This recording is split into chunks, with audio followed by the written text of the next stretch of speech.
Welcome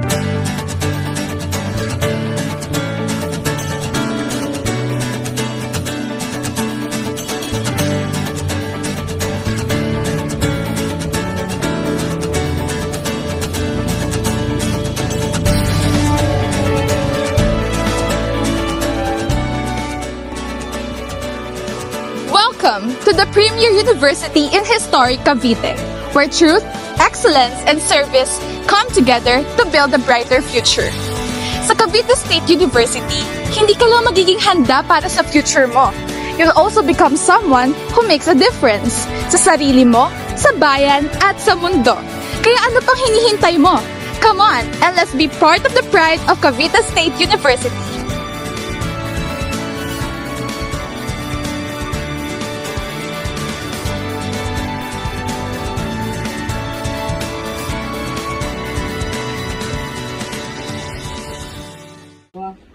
Ate, alam mo bang bawal to? Kasi ito pwede, extend tayo ng December 20. Kaya lang ito bawal kasi habang kinakain mo siya, lalaglag yung pinaglagyan. Hindi mo lang iintindihin pulutin kaya bawal. Hindi mo ba nabasa yung memo nakalagay? Kung ano yung not allowed inside the campus? Hindi ka nagbabasa ng memo? Uy. Ate, ano yan? Alam niyo ba ang bawal yan? Ano yan, mami? Oh, yeah, bawal po yan. Hindi na po kayo nagbabasa ng memo. May memo na tayo tungkol sa ating base plan. Lesson learned. Alam niyo ba na bawal ang plastic sa loob ng KALSU? Tingnan dito. Ito ang memorandum ng total plastic ban sa loob ng university. Bawal ang plastic labo, laminated cups, plastic cups, disposable utensils, at kahit anong uri ng plastic katulad na lamang nito. Nakita naman natin na sita ako kanina ni ating guard na bawal ipasok ang Graham bar sa loob. So, kailangan natin ubusan. Bye-bye!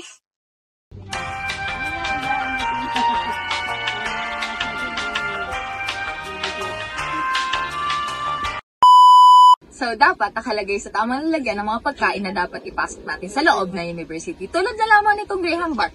Huwag sa aluminum foil, kundi sa Tupperware. Yun lamang. Thank you. Graham! Bawal po yung foil. Ano, best? Nabusog ka mo sa Graham bar mo? Busog na. Hoy! Mas conventional! Conventional! Hindi ko kulit nito. Diba? Si Colombia.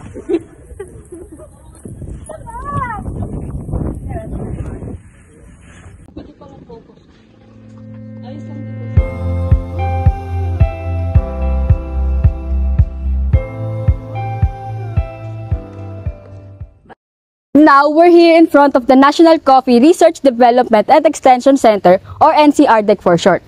Fun fact, do you guys know that CVSU has been known as the country's leading institution on the coffee research, development, and extension since 2004?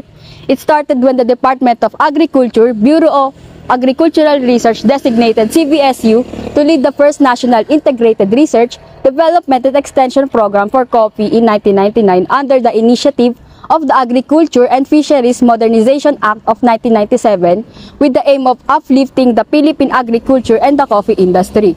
Additionally, NCRDEC is also responsible for conducting timely and relevant research, producing high-quality planting materials, and providing training and technical assistance to coffee stakeholders across the nation. Uy, si Carlin, no? Uy! Uy, ano? Saan na tayo? Tara, sakas!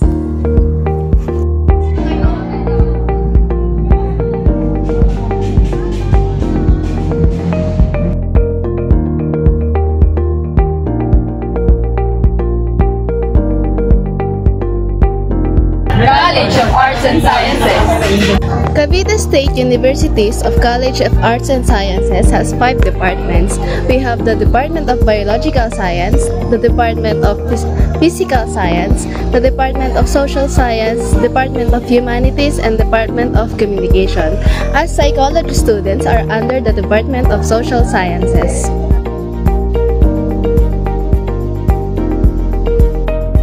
Welcome to the University Library!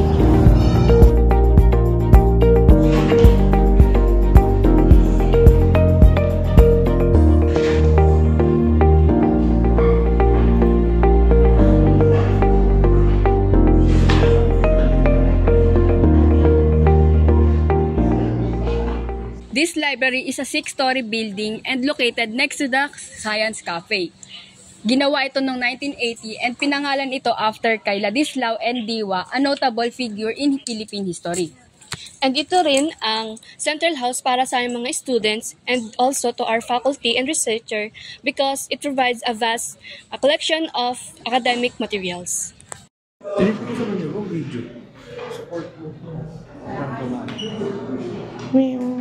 Pinipili namin magantay kaysa yata naman. Pinipicture mo yung elevator. Ang tagal. Ilan ba sila? Solo elevator check. Yeah.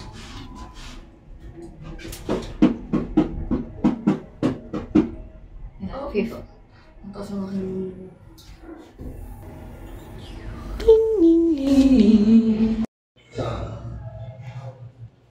Now we're here sa 5th floor where the Southern Tagalog Agriculture, Aquatic, and Resource Research Development and Extension Consortium or STARDEC is located. It is a regional consortium that promotes sustainable development in the Southern Tagalog region in the Philippines.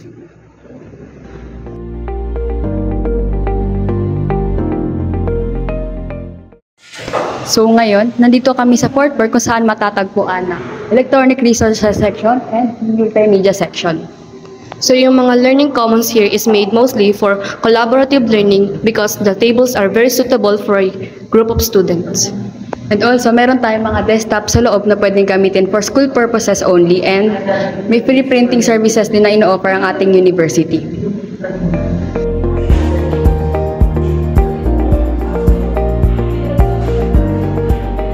Now we're here sa 3rd floor where the reference section and reserve section and technical service section is located.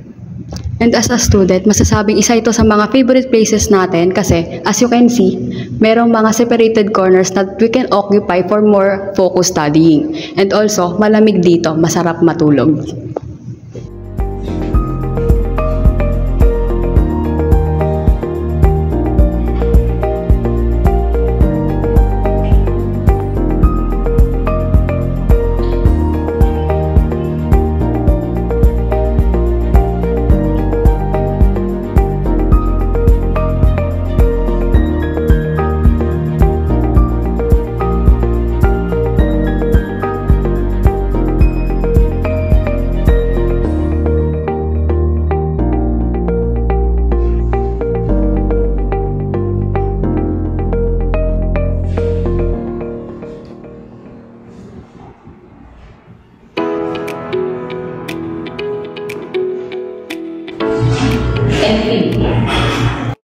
Here in 2nd floor, matatagpuan ng thesis section, Filipiniana section, and periodical section.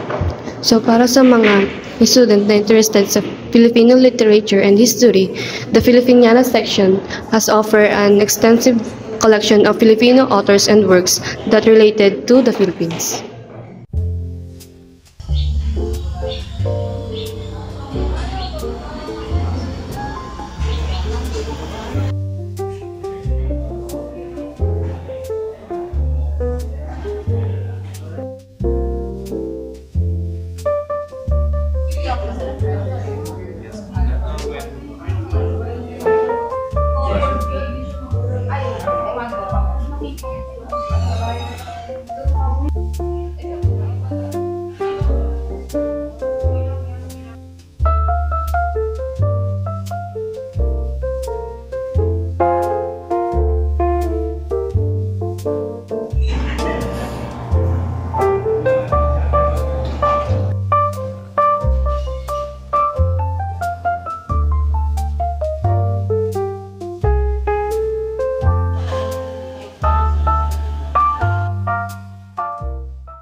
Yan. So dito nakalagay yung rich heritage na Cavite State University, tsaka nung region ng Cavite itself.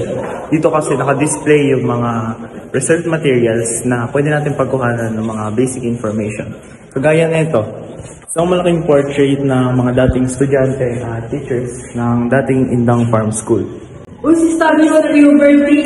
Ikaw ay tila sining sa museong di naluluma. Pinipinig. Tara, pasok na.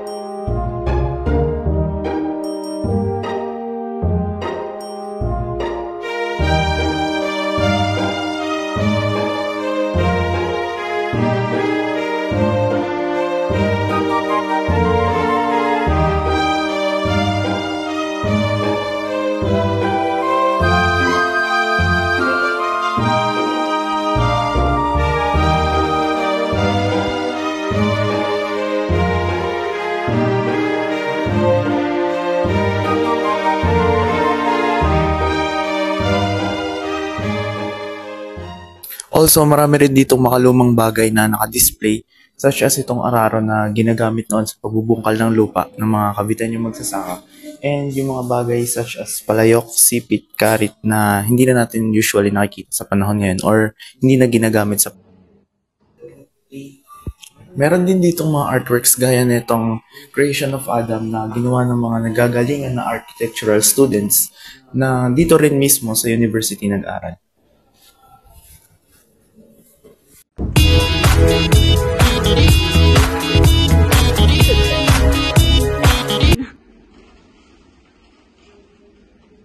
At ngayon naman, nasa Center Experiment Station tayo.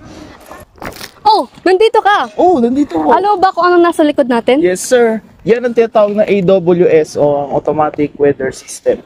Tumutulong yan sa pag-monitor ng crops at pag-forecast ng magiging panahon. Siyempre, alangan nga namang magtalim ka kahit tuyo yung lupa. Anto, yung house. Bang. Di ba ito yung mga nakita mo parang plastic.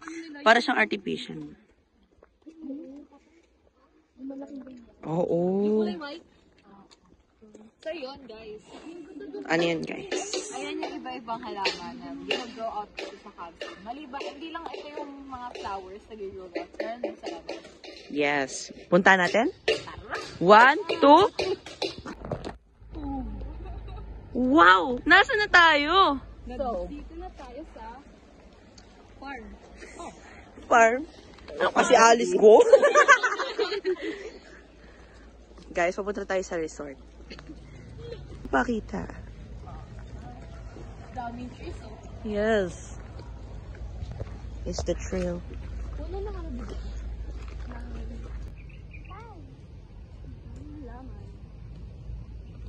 Since ang KABSU ay recognized ng CHED as a Center of Excellence sa Agriculture, napakadaming tanim na halaman since sa agri ang focus natin. Look at that fields!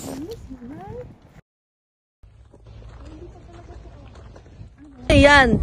Yan ba yung sa mga Kalimutan ko yung tawag eh. beehives? Stingless? Stingless. Tama ang ugali mo.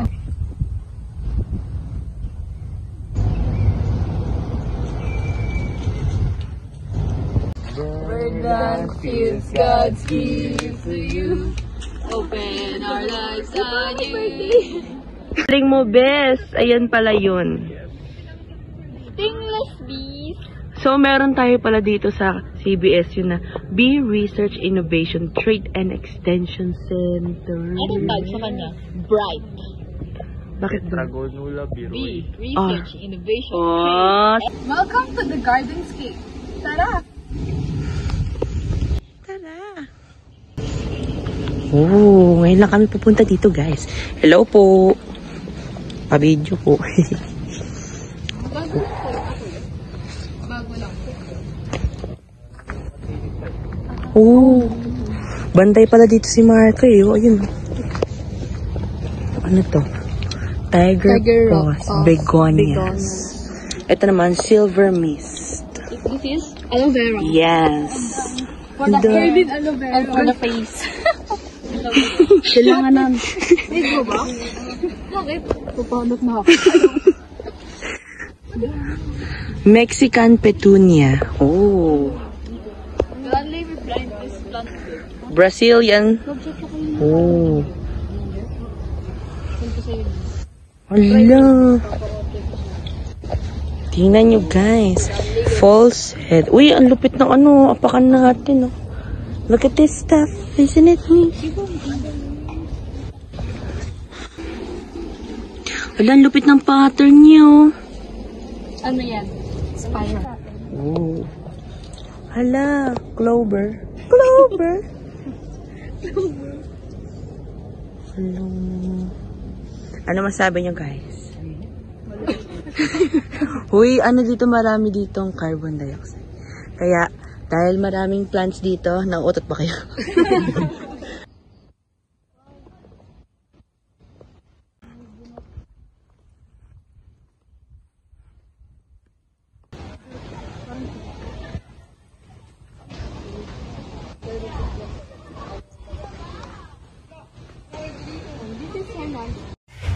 Avisala Kabsuhenyos at narito na tayo sa Lagusan patungo sa Encantadia. Welcome sa Agri-Eco Tourism Park ng CVSU. Dito ay maaaring mag-unwind ang mga estudyante. Pero bago yan, magbabayad muna tayo ng 10 piso. Bakit nga ba kailangan ng 10 piso? Ito, sa munting halaga na ito ay matutulungan na natin na mapanatili ang kagandahan at kalinisan ng ating kapaligiran. Punta muna tayo sa ating information center para mag-login at magbayad ng 10 piso. At ito, dito tayo magla-login at magbabayad ng entrance fee na 10 piso.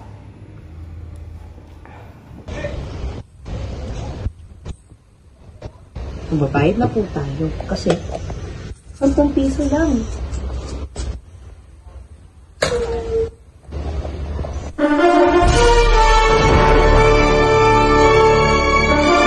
Dito sa Agri-Eco Tourism Park ay mayroong mga attractions na maaaring puntahan ng mga estudyante habang sila'y nag-a-unwind.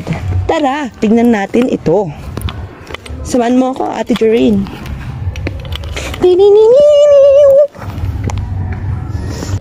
Welcome to my humble abode.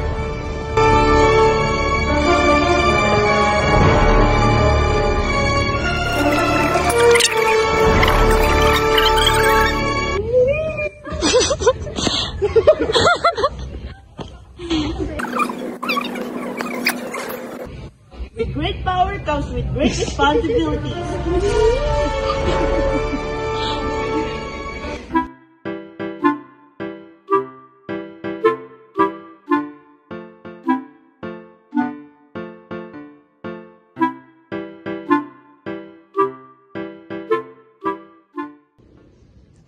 At narito tayo ngayon sa tulay ng karunungan. Ito ang nagdurugtong sa mundo ng mga mortal at ng mga kabsuhenyos. Doon, sa kabilang dulo ng tulay ng karunungan ay ang Hernandos kung saan maaari tayong kumain. Mayroon din doong kapiyan sa kubo kung saan maaari tayong bumili ng kape at tumambay sa mga kubo.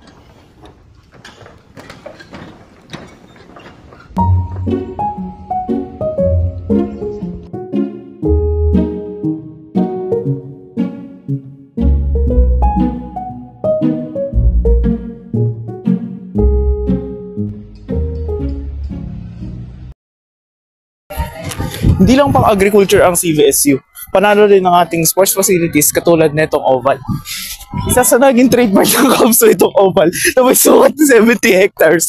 Kasama rito yung mga indoor and outdoor courts katulad ng gymnasium, netong volleyball and basketball courts, football and softball fields.